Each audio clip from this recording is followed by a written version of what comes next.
అందరికీ నమస్సమాంజలు తెలియజేస్తున్నానండి.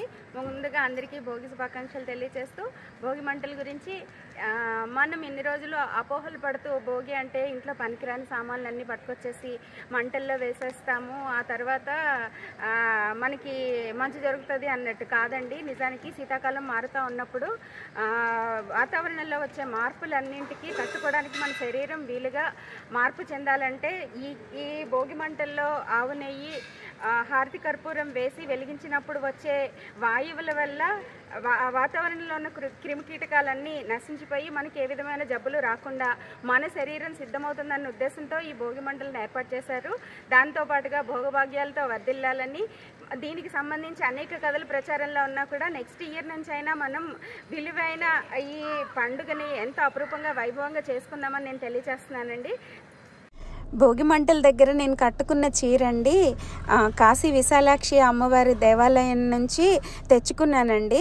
చాలామంది అడుగుతున్నారు కదా అమ్మవారికి కట్టిన చీరలు, మధుర మీనాక్షి, కంచి కామాక్షి ఇద్దరే అమ్మవారి చీరలు మీకు ఎక్కువ వస్తున్నాయి కదమ్మా, మాకు ఇవ్వండి అని మెసేజెస్ చేశారు నాకు. అవి మనం వెళ్ళినప్పుడైతే వాళ్ళని మనం అప్రోచ్ అయితే మనమే కొనుక్కోవచ్చండి, ఊరికినే అయితే మాత్రం ఇవ్వరు. నాకు విశాలాక్షి అమ్మవారికి అప్పుడే అభిషేకం ముందు మార్చిన చీరనే నాకు కొనుక్కోవడం జరిగింది. అక్కడ అన్నపూర్ణమ్మ దగ్గర కూడా దొరుకుతున్నాయి చీరలు, కానీ కట్టిన చీరలు అయితే కాస్ట్ ఎక్కువ ఉంటున్నాయి కాబట్టి కొంచెం చూసుకుని ఆలోచించుకుని మన పరిస్థితిని బట్టి తీసుకుంటే బాగానే ఉంటుంది. భక్తులు సమర్పించిన చీరలు కూడా అక్కడ అప్పటికప్పుడు అమ్మేస్తూ ఉంటారు కాబట్టి అవి ఈజీగానే దొరుకుతాయని చెప్పేసి నేను తెలియచేస్తున్నానండి.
ఈరోజు మీరు చూస్తున్న భోగి సంబరాలన్నీ ప్రతి సంవత్సరం ఇదే విధంగా మా పాప పుట్టిన దగ్గర నుంచి రామకృష్ణాపూర్లోని ప్లస్ ఇప్పుడు ఖచ్చితంగా మేము భోగి మంటలు వేస్తూ ఉంటామండి. వీధిలో ఉన్న వాళ్ళంతా చక్కగా వచ్చి పిల్లలంతా సందడిగా తిరుగుతూ ఉంటే వచ్చే ఆనందం చాలా ఎక్కువగా అనిపిస్తుంది. మనకి ఎన్ని పరిస్థితులు ఉన్నా, ఎటువంటి సిట్యుయేషన్స్లో అయినా సరే ఖచ్చితంగా మన సాంప్రదాయాలు పాటిస్తూ కనీసం సంవత్సరంలో ఏ పండుగ ఏ విధంగా డిసైడ్ చేశారో మన పెద్దలు ఆ విధంగా సెలబ్రేట్ చేసుకున్నట్లయితే మన మనసుకి వచ్చే ఆలోచనలు కూడా కొంచెం డైవర్షన్స్ వచ్చి మన రోజు ఎదుర్కొనే కష్టాల నుంచి కాస్త రిలాక్సేషన్ వచ్చి మళ్ళీ కొత్తగా లైఫ్ స్టార్ట్ చేయడానికి ఛాన్స్ వస్తుందని నేను భావిస్తూ ఉంటాను. కాబట్టి ఖచ్చితంగా ఒకవేళ మనం మంటలు వేసుకోకపోయినా ఆ వీధుల్లో ఎక్కడ వేసినా వెళ్ళి సరదాగా జనమంతా పోగయి సరదాగా కాసేపు కబుర్లు చెప్పి స్పెండ్ చేసినట్లయితే మనశ్శాంతి ఉంటుందని చెప్పేసి నేను అనుకుంటూ ఉంటానండి.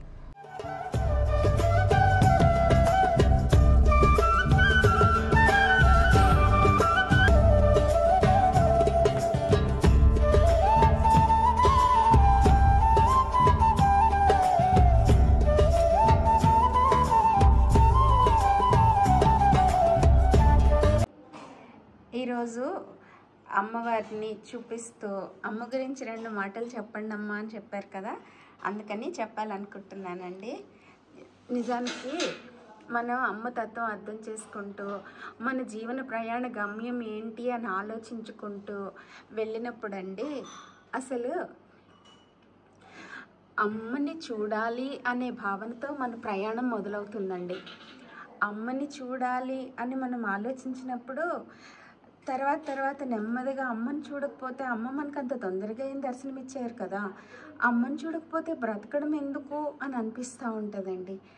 అమ్మని చూడకపోతే బ్రతకడం ఎందుకు అన్న ఆలోచనలోంచి పదే అమ్మ నామాన్ని జపించుకుంటూ అమ్మతోనే ఉన్నాం, అమ్మ ఒళ్ళోనే ఉన్నాం అన్న సాటిస్ఫాక్షన్ మనకి కలుగుతుందండి. నెమ్మదిగా అక్కడి నుంచి మొదలైన మన ప్రయాణం అనేక మలుపులు తిప్పి అమ్మవారు చివరికి తనతోటే మన ఊపిరి అనే స్టేజ్కి తీసుకెళ్తారండి. మనం తీసుకునే ఊపిరి అమ్మ అని అన్న తర్వాత మనకి విరక్తి భావన వచ్చేస్తూ ఉంటుంది. ఎందుకు అమ్మ లేకుండా, అమ్మకు దూరంగా ఎందుకు బ్రతుకుతున్నాను, ఈ లైఫ్ అవసరమా అన్న భావనలోంచి అమ్మ చివరికి మన ఊపిరి అమ్మ అని మనం ఫీల్ అయిన తర్వాత ఇక మనం ఎక్కడున్నా ఏం చేస్తున్నా అమ్మ భావనతో, అమ్మ నామంతో బ్రతకడం అలవాటైపోయాక ఇంకా అమ్మని చూడాలన్న ఆలోచన కూడా మర్చిపోతామండి. అది ఆ స్టేజ్కి మనం వెళ్ళాలంటే ఎంత సాధన చేయాలో అని ఆలోచించుకుని ప్రతి నిమిషం అమ్మ నామస్మరణతో ఈ జీవితం కేవలము అమ్మని చేరుకోవడానికి మాత్రమే అనే జ్ఞాపకం ఉంచుకుని జీవన ప్రయాణం సాగించాలి అని చెప్పి కేవలం అమ్మ భక్తులకు కొంతమంది అమ్మ గురించి చెప్పండి అమ్మా అన్న వాళ్ళ కోసం ఈ 2 మాటలు చెప్తూ అమ్మవారిని చూపిస్తున్నానండి మీకు.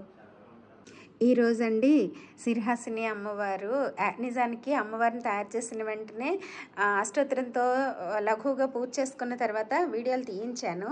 అవి ఇంకా రాలేదు. అయినా ఈ నా మొబైల్లోనే కొన్ని అమ్మని చూపించాలన్న ఉద్దేశంతో మార్నింగ్ తీసినవి ఇవి కలుపుతూ ఒక వీడియో కింద రిలీజ్ చేయాలని మేము ముందుకు తీసుకొచ్చాను. చూడండి, అసలు అమ్మని చూడటానికండి 2 కళ్ళు సరిపోలేదండి.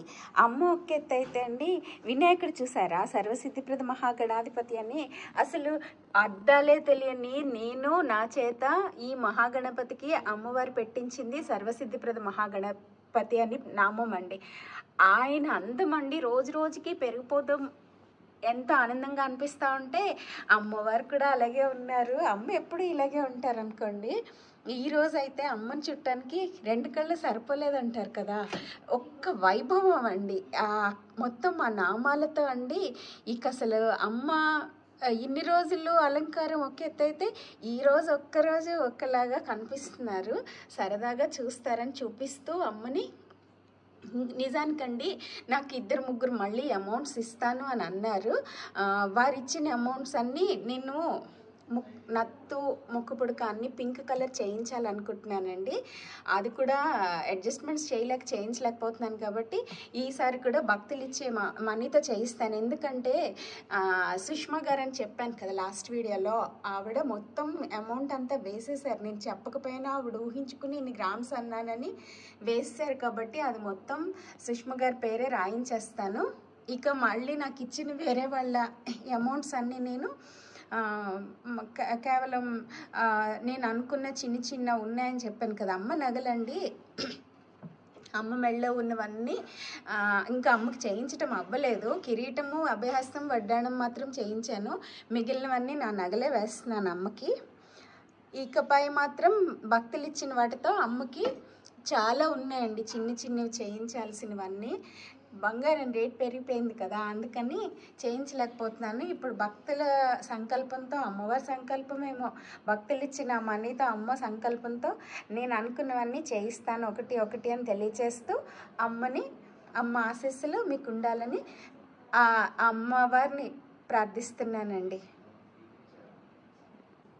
ఇదే సందర్భంగా అండి, అమ్మ ఏ పూజ ఏ టైంలో చెయ్యాలి, టైం దాటిపోతే చెయ్యకూడదు అని చెప్పేసి తప్పనిసరిగా మీరు సమాధానం చెప్పండి అమ్మా అని అడిగారండి. 24 గంటలు అమ్మనామం స్మరించుకోవచ్చండి.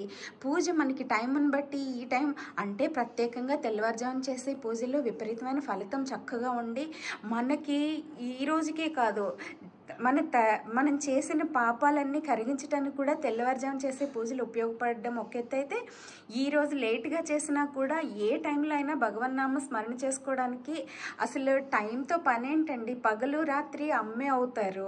ఆవిడికి టైం ఏంటి, తిథులేంటి, నక్షత్రాలు ఏంటి, ఈ నిమిషం నాది, ఈ నిమిషం అమ్మ నాకు అవకాశం ఇచ్చిందని మీకు ఎప్పుడు వీలైతే అప్పుడు పూజలు చేసుకోండి అని చెప్పేసి తెలియచేస్తున్నానండి. వంకలు పెట్టుకుని 10 దాటిపోయింది నేను పూజ చేయకూడదు అని మాత్రం అనుకోకండి.